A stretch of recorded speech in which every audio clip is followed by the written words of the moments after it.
जीवन से क्यों शब्द को निकाल डालो। जब भी हमारे मन में जगत की किसी भी वस्तु, व्यक्ति या परिस्थिति के लिए ये विचार आता है कि ऐसा क्यों, तो उसके पीछे ये वाक्य भी छुपा रहता है कि ऐसा नहीं होना चाहिए। फिर ये संकल्प कि हम इसे बदल कर रहेंगे। तो देखो संतों, दुनिया या किसी को भी बदलने की चाहे जितनी कोशिश करो, आपको शांति नहीं मिलेगी। हमें इस चक्कर में कभी नहीं पड़ना चाहिए कि ये ऐसा क्यों है और वैसा क्यों है। इसके स्थान पर ये विचार करें कि ये ऐसे हैं और ऐसी स्थिति में हमें कैसे रहना है। जब तक आप ये सोचते रहेंगे कि ऐसा क्यों, तब तक आप इसी दिशा में जा ही नहीं पाएंगे कि ये ऐसा ही है। और जब तक ये स्वीकार बुद्धि नहीं आ जाती, तब तक मन उतना उद्विग्न रहेगा कि आप निर्णय नहीं ले पाएंगे कि मुझे क्या करना है। हमारा पूरा ध्यान इस बात पर रहना चाहिए कि हम प्रसन्न रहते हैं या नहीं। जैसे एक व्यापारी दिन भर लाखों का लेन देन करता है, ऐसा नहीं कि जब भी वो किसी को पैसे देता है हर बार दुखी हो, और जब भी उससे कोई पैसा देता है तो हर बार सुखी हो। बहुत बार किसी अच्छे सौदे के लिए लाखों रुपए देते समय भी वो बहुत खुश होता है, क्योंकि उसकी निगाह होती है बॉटम लाइन पर। जब सारे लेन देन करने के बाद वो नीचे की रेखा खींचे, तब समझ में आता है कि उसको कुल नफ़ा या नुकसान कितना हुआ।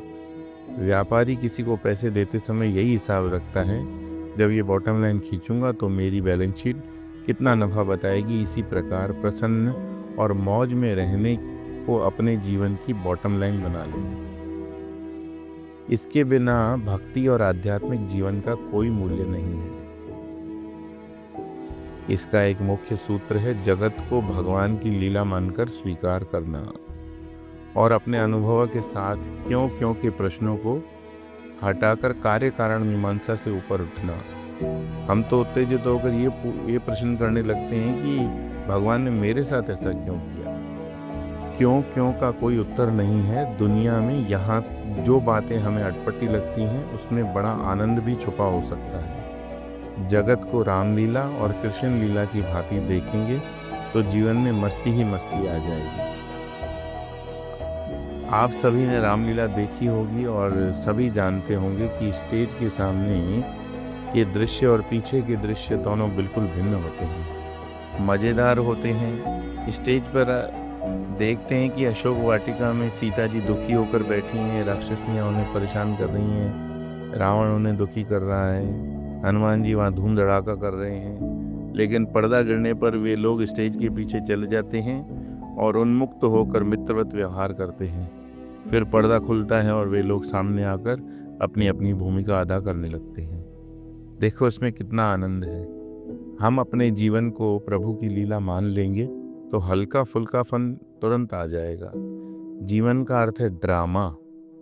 ड्रामा में एक हीरो होता है, एक हीरोइन और एक विलेन, यानी सब तरह के मसाले के बिना ड्रामा बढ़िया नहीं होगा।